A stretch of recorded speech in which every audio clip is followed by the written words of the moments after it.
জিনতত্ত্বের আজকের লেকচারে হচ্ছে আমরা মেন্ডেলের প্রথম সূত্র নিয়ে আলোচনা করব। মেন্ডেলের প্রথম সূত্র জানার আগে আজকে হচ্ছে আমাদের প্রকট বৈশিষ্ট্য নিয়ে জানতে হবে। প্রকট বৈশিষ্ট্যটা কি? যে কোনো উদ্ভিদ বা প্রাণীতে যদি কোনো ভিন্ন বৈশিষ্ট্যধারী দুইটা জিন থাকে, ওই দুইটা জিনের মধ্যে যেই জিনটা নিজের বৈশিষ্ট্য প্রকাশ করতে পারবে F1 জেনারেশনে, সে হচ্ছে প্রকট বৈশিষ্ট্যটা। এটাকে সাধারণত ক্যাপিটাল লেটারে প্রকাশ করা হয়। ফর এক্সাম্পল, যদি হচ্ছে তোমার একটা উদ্ভিদের লম্বা হওয়ার জন্য দায়ী একটা জিন ধরে নিচ্ছি টি ক্যাপিটাল লেটারে, এবং খাটো হওয়ার জন্য দায়ী জিনটাকে স্মল লেটারে টি ধরে নিচ্ছি। তো এইখানে একটা উদ্ভিদে দুইটা জিনই তো একসাথে থাকবে, এবং এই দুইটার মধ্যে যে নিজের বৈশিষ্ট্য প্রকাশ করতে পারবে তাকে হচ্ছে প্রকট বৈশিষ্ট্য বলা হবে, এবং যেই বৈশিষ্ট্যটা ওই জীবে প্রকাশ পাচ্ছে না সেটাকে বলা হবে প্রচ্ছন্ন জিন। এটাকে স্মল লেটার দ্বারা প্রকাশ করা হবে। এখন মেন্ডেলের প্রথম সূত্রে বলা হয়েছে যে সংকর জীবে, যেখানে হচ্ছে তোমার দুই ধরনেরই জিন থাকবে, যে বিপরীত বৈশিষ্ট্যের ফ্যাক্টরগুলো বা জিনগুলো মিশ্রিত বা পরিবর্তিত না হয়ে, এই জিনিসটা মাথায় রাখবা যে এটা মিশ্রিত বা পরিবর্তিত হয় না, বরং কি হয় যে পাশাপাশি অবস্থান করে এবং জননকোষ বা গ্যামেট সৃষ্টির সময় পরস্পর থেকে পৃথক হয়ে ভিন্ন ভিন্ন জননকোষে প্রবেশ করে। এই সূত্রটা একদম হুবহু ওয়ার্ড বাই ওয়ার্ড মুখস্থ রাখতে হবে, যেহেতু সে সূত্র দিছে, এইখানে আর কি নিজের সৃজনশীলতা খাটানো যাবে না, এটা পুরোপুরি মুখস্থ রাখতে হবে। তো এইটা দ্বারা যে সে কি বোঝাইছে এটা হচ্ছে এখনই আমরা বুঝবো। যে ধরে নিচ্ছি একটা বিশুদ্ধ প্রকট জীব, যেটা হচ্ছে ক্যাপিটাল টি, তাহলে অবশ্যই এটার বাহ্যিক বৈশিষ্ট্য কি হবে? বাহ্যিক বৈশিষ্ট্যকে হচ্ছে আমরা ফিনোটাইপ বলি, এবং জেনেটিক বৈশিষ্ট্যকে হচ্ছে জিনোটাইপ বলি। এটা একটু পরে আমরা সংজ্ঞার দিকে যাচ্ছি। তো এটার হচ্ছে বাহ্যিক বৈশিষ্ট্য বা ফিনোটাইপ, এটা হবে কি? লম্বা। এবং বিশুদ্ধ খাটো উদ্ভিদ, যেটা হচ্ছে স্মল দুইটা টি হবে, এটা হচ্ছে খাটো উদ্ভিদ। তো এইটার প্রথম জেনারেশন, এটাকে F1 জেনারেশন বলা হইতেছে। তো এইখানে কি হবে? এই প্রত্যেকটা থেকে ক্রস হবে। ক্রস করার নিয়মটা একটু পরে বলে দিচ্ছি। দেখো, ক্রস হচ্ছে যে এইটা থেকে একটা জিন এখানে প্রবেশ করবে এবং এইটা থেকে একটা জিন এখানে প্রবেশ করবে। তো এই যে প্রথম সূত্রে আমরা যেটা পড়েছি, যে মিশ্রিত বা পরিবর্তিত না হয়ে পাশাপাশি অবস্থান করে এবং জননকোষ সৃষ্টির সময় পৃথক হয়ে ভিন্ন ভিন্ন জননকোষে প্রবেশ করে। তো এটাই এখানে হইতেছে যে ভিন্ন ভিন্ন জননকোষে এই জিনগুলো প্রবেশ করতেছে। এটা থেকে একটা, এটা থেকে একটা, এটা থেকে একটা, দেন এইটা থেকে একটা। তো এইভাবে F2 জেনারেশনে আমরা একটা ক্যাপিটাল টি এবং একটা স্মল টি পাইলাম। তো এইটার বৈশিষ্ট্যটা কি হবে? এটা কি লম্বা হবে না খাটো হবে না মাঝারি হবে? এটা হচ্ছে লম্বা হবে, কারণ এইখানে মটরশুঁটি গাছের ক্ষেত্রে ক্যাপিটাল টি অর্থাৎ লম্বা বৈশিষ্ট্যটা, এটা হচ্ছে প্রকট অবস্থায় থাকে। যে প্রকট কথাটা একটু আগেই বুঝাইলাম, যে প্রকট বৈশিষ্ট্য বলতে কি বোঝায়। তো এটা হচ্ছে লম্বা বৈশিষ্ট্যটা এখানে প্রকট হিসেবে থাকবে। তাহলে এইখানে আমরা যে কোনো দুইটা উদ্ভিদ নেই, ধরি একটা উদ্ভিদ, একটা উদ্ভিদ। তো F1 জেনারেশনের কোন দুইটা উদ্ভিদকে নিয়ে যদি আমি পরে ক্রস করাই আবার, তখন এটাকে বলা হবে F2 জেনারেশন। তাহলে এইটাই দেখো কি হয়, এটা থেকে একটা নিচ্ছি, এটা থেকে একটা, এইটা থেকে একটা, এটা থেকে একটা, এটা থেকে একটা এবং এটা থেকে একটা, দেন লাস্টলি এই দুইটা থেকে একটা একটা করে। তো এইখানে দেখো আমি কিন্তু প্রত্যেকটার জিনোটাইপ ভিন্ন পাচ্ছি। তাহলে এইটা হচ্ছে কি হবে? এখানে লম্বা।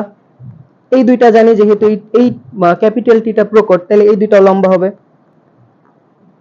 এবং এইখানে যেহেতু কোনো ক্যাপিটাল টি নাই, এটা হচ্ছে পুরোটাই প্রকট বৈশিষ্ট্যের উপরে যাবে, অর্থাৎ এই উদ্ভিদটা হবে খাটো। তাহলে তুমি আমাকে বলো যে এইখানে মেন্ডেলের প্রথম সূত্রে জিনোটাইপিক অনুপাত কত এবং ফিনোটাইপিক অনুপাত কত? জিনোটাইপ আর ফিনোটাইপ দুইটা কথার এক্সপ্লেনেশন একটু আগে করেছি। যে জিনোটাইপ হচ্ছে জিনগত যেই বৈশিষ্ট্য এটার, এবং ফিনোটাইপ হচ্ছে বাহ্যিক বৈশিষ্ট্য, যে বাইরে থেকে আমরা এই যে বৈশিষ্ট্যটা দেখতে পারতেছি। তাহলে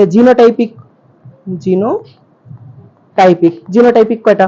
এইখানে দেখো ক্যাপিটাল টি দুইটা, যেটা একটা আছে ইস টু ক্যাপিটাল স্মল কয়টা আছে? দুইটা, এবং দুইটাই স্মল টি, এটা আছে হচ্ছে একটা। তাহলে জিনোটাইপিক অনুপাত হচ্ছে 1:2:1, দ্যাটস ইট। আর যদি এখন ফিনোটাইপিক, PHENO টাইপিক, ফিনোটাইপিক অনুপাত কত? যে বৈশিষ্ট্যটা আমরা বাইরে থেকে দেখছি, তার মানে তিনটা উদ্ভিদই হচ্ছে লম্বা এবং একটা উদ্ভিদ হচ্ছে খাটো। তাহলে হচ্ছে 3:1। এই তো মেন্ডেল হচ্ছে এই সূত্রটাই দিছে যে কোন যে সংকর জীবে দুইটা যে বৈশিষ্ট্য থাকবে বিপরীত বৈশিষ্ট্য, তো বিপরীত বৈশিষ্ট্য এই দুইটা মিশ্রিত বা পরিবর্তিত না হয়ে পাশাপাশি অবস্থান করবে এবং পৃথক হয়ে ভিন্ন ভিন্ন জনন কোষে প্রবেশ করবে। তো এখানে দেখো দুইটা বৈশিষ্ট্য ছিল, একটা হচ্ছে লম্বা বৈশিষ্ট্য, একটা হচ্ছে খাটো বৈশিষ্ট্য। তো দুইটা পরস্পর মিশ্রিত না হয়ে, যে লম্বা আর খাটো মিশ্রিত হয়ে মাঝারি একটা উদ্ভিদ না দিয়ে দুইটা পাশাপাশি অবস্থান করছে সব সময় এবং নিজের বৈশিষ্ট্যটা প্রকাশ করছে পরিবর্তিত না হয়। দ্যাটস ইট, এটাই হচ্ছে মেন্ডেলের প্রথম সূত্র। আই হোপ পুরা পার্টটা বুঝছো মেন্ডেলের প্রথম সূত্রের। যদি কোনো পার্ট না বুঝে থাকো অবশ্যই কমেন্ট করতে পারো, আশা করি বুঝাই দিব। ওকে, দেন এখন হচ্ছে এই হচ্ছে নরমাল নিয়ম। এখন নরমালের থেকে হচ্ছে অ্যাবনরমালটা বেশি ইম্পর্টেন্ট, অর্থাৎ যে মেন্ডেলের যে প্রথম সূত্র ছিল এই প্রথম সূত্রের ব্যতিক্রমগুলা কি। তো ব্যতিক্রমগুলা এর থেকেও সহজ। যে ধরো এক ধরনের উদ্ভিদ আছে যেটা হচ্ছে এই যে দুইটা বিপরীত বৈশিষ্ট্যযুক্ত যে জিন রয়েছে, ধরো আর আর এবং স্মল আর আর। তো এইটার ধরো একটা ফুল ধরে নিলাম, ফর এক্সাম্পল সন্ধ্যামালতী একটা উদ্ভিদ আছে, সন্ধ্যামালতী যে ফুল, এইটার হচ্ছে এটা দিয়ে হচ্ছে লাল কালারের ফুল বোঝাচ্ছে, এটা দিয়ে সাদা কালারের ফুল বোঝাচ্ছে। তো F1 জেনারেশনে আমরা জানি সবগুলাই আমরা একটা ক্যাপিটাল একটা স্মল পাবো। তাহলে এইটাতে যেহেতু হচ্ছে লাল কালারেরটা প্রকট বৈশিষ্ট্য, তাহলে আমরা সবগুলা ফুলই লাল পাবো। এবং F2 তে আমরা জানি অনুপাত পাবো, ওইটা সেমই থাকবে। তবে এইখানে তাহলে পার্থক্যটা কোথায় হইতেছে, এইখানে দুইটা পৃথক জিনে প্রবেশ করছে ঠিকই, কিন্তু বৈশিষ্ট্যটা এখানে আলাদা হয় নাই। যে এইটার কালার লাল হয়েছে ঠিকই, এইটার কালার সাদা হয়েছে ঠিকই, সরি আচ্ছা, এইটার হওয়ার কথা কি ছিল, এই দুইটার হওয়ার কথা ছিল হচ্ছে লাল, যেহেতু আর প্রকট বৈশিষ্ট্য। কিন্তু এইখানে একটা মাধ্যমিক একটা জিন কাজ করে, যেটা হচ্ছে ইন্টারমিডিয়েট জিন, অর্থাৎ এই দুইটার মাঝামাঝি কোন একটা রং এখানে প্রবেশ করবে। লাল আর সাদার মাঝামাঝি রং তো তোমরা সবাই জানো, মেয়েরা বেশি ভালো জানে কালার সম্পর্কে। লাল আর সাদার মাঝামাঝি কালার হচ্ছে গোলাপি। এই দুইটা উদ্ভিদে এই কালারই দেখা যাবে এবং F1 জনুতেও এই লালের পরিবর্তে গোলাপি কালার হবে। এইটাই হচ্ছে মেন্ডেলের প্রথম সূত্রের যে প্রথম ব্যতিক্রমটা, এবং এই ব্যতিক্রমের নাম হচ্ছে অসম্পূর্ণ প্রকটতা বা ইনকমপ্লিট ডমিনেন্স। তো এইখানে দেখো অনুপাতটা কত হইতেছে, লাল আছে একটা, গোলাপি আছে কয়টা, দুইটা, 2:, সাদা আছে একটা, 1:2:1। অনুপাত এখানে 1:2:1ই আছে, কিন্তু ব্যতিক্রমটা হচ্ছে যে এইখানে এই দুইটা লাল না হয়ে মাঝামাঝি একটা কালার হয়ে যাবে, যে লাল আর সাদার মাঝামাঝি কালার গোলাপি। যেটার কারণ হচ্ছে খুবই ইম্পর্টেন্ট, এটা এমসিকিউ এর জন্য, ইন্টারমিডিয়েট জিন। আর অনুপাতটা বলে দিলাম 1:2:1, এবং মোস্ট ইম্পর্টেন্ট এটার এক্সাম্পল যেটা আমি শুরুতেই বললাম, সন্ধ্যামালতী, যেটার বৈজ্ঞানিক নাম অবভিয়াসলি লাগবে মিরাবিলিস জালাপা। ওকে, আই গেস প্রথম সূত্রে যে প্রথম ব্যতিক্রম এই জিনিসটা পুরোটা বুঝতে পেরেছো। আচ্ছা, তাহলে এখন নেক্সট ব্যতিক্রমটাতে যাই। নেক্সট ব্যতিক্রমটার নাম হচ্ছে সমপ্রকটতা। সমপ্রকটতা ইংলিশ নাম হচ্ছে কোডমিনেন্স। কোডমিনেন্স বিষয়টা কি, যে দেখো প্রকটতা যেটা সমানভাবে প্রকাশ পাবে, অর্থাৎ যে দুইটা জিন আছে, দুইটা বিপরীত বৈশিষ্ট্য জিন বলো, ওইটা দুইটারই সমানভাবে ও প্রকাশ পাবে। আচ্ছা, ফার্স্টে এটার উদাহরণটা দিয়ে নিচ্ছি। এটার উদাহরণ হচ্ছে আন্দালুসিয়ান, এটা একটা প্রজাতির নাম, আন্দালুসিয়ান মোরগ মুরগিতে এই বৈশিষ্ট্যটা দেখা যায়, এই সমপ্রকটতা বা কোডমিনেন্স। তাহলে সমপ্রকটতা বলতে কি বোঝায়, ধরে নিচ্ছি আমরা যে কোনো জিন ধরে নিতে পারো, যে বি বি এন্ড হোয়াইট, ধরে নিচ্ছি এটার কালার ছিল হচ্ছে ব্ল্যাক, এটার কালার ছিল হোয়াইট, অর্থাৎ এইটা ছিল হচ্ছে মোরগ এবং এটা ছিল হচ্ছে মুরগি। আচ্ছা, তাহলে এই দুইটার মধ্যে যদি ক্রস করানো হয়, আমরা F1 জেনারেশনে জানি একটার হচ্ছে যে এটার একটা পাবো এবং এটার একটা পাবো। তাহলে এইটার কালার যে যাই হোক, এটার কালার একটু পরে দেখতেছি এটার কালার কি হয়। এবং F2 জেনারেশনে আমরা এটা একটা পাবো এটা, এটা, এটা অবশ্যই F2, এটা হচ্ছে F1, F1। আশা করি এইটার নিয়ম অবভিয়াসলি বুঝে গেছো যে F1 জেনারেশনে কিভাবে চারটে এটা পাইছি এবং F2 জেনারেশনে এই চারটা হচ্ছে এই সিকোয়েন্সে আসছে, এটা একদম শুরুতেই হচ্ছে বলা হয়েছে। তো দেখো এইটার কালার অবভিয়াসলি বোঝা যাচ্ছে এটা ব্ল্যাক হবে, এটার কালারও অবভিয়াসলি বোঝা যাচ্ছে এটা হোয়াইট হবে। এখন কোশ্চেন হচ্ছে এই দুইটার কালার কি, এটা কি ব্ল্যাক হবে, হোয়াইট হবে, নাকি ওই যে মাঝামাঝি কিছু একটা, যে ব্ল্যাক আর হোয়াইটের মাঝামাঝি কি গ্রে, গ্রে কালারের কিছু একটা হবে? এটার কিছুই না, এটা হচ্ছে তোমার ব্ল্যাক আর হোয়াইট দুইটাই হবে, দুইটাই চেকার বিশিষ্ট, অর্থাৎ মুরগির অবভিয়াসলি পালক দেখছো তোমরা, মুরগির পালক একটা সাদা হবে একটা কালো হবে, এভাবে চেক যুক্ত পুরা মুরগির বাচ্চাটাই হচ্ছে চেক যুক্ত পালকে ঢাকা থাকবে। তাহলে এই হচ্ছে এখানে পার্থক্য, এই যে সমপ্রকটতা, এখানে কালো যেভাবে প্রকাশ পাইতেছে সাদাও সেইভাবেই প্রকাশ পাইতেছে, সমানভাবে দুইটার প্রকটতা এরা প্রদর্শন করতেছে, এই জন্য এটাকে সমপ্রকটতা বলা হয়েছে। আচ্ছা, এখন তোমাদের কাছে কোশ্চেন হচ্ছে সমপ্রকটতার অনুপাতটা তোমরা দেখা বলো। 1:2:1, এই তো। আচ্ছা, এখন আসি হচ্ছে লিথাল জিন। লিথাল জিন খুব ইম্পর্টেন্ট একটা টপিক।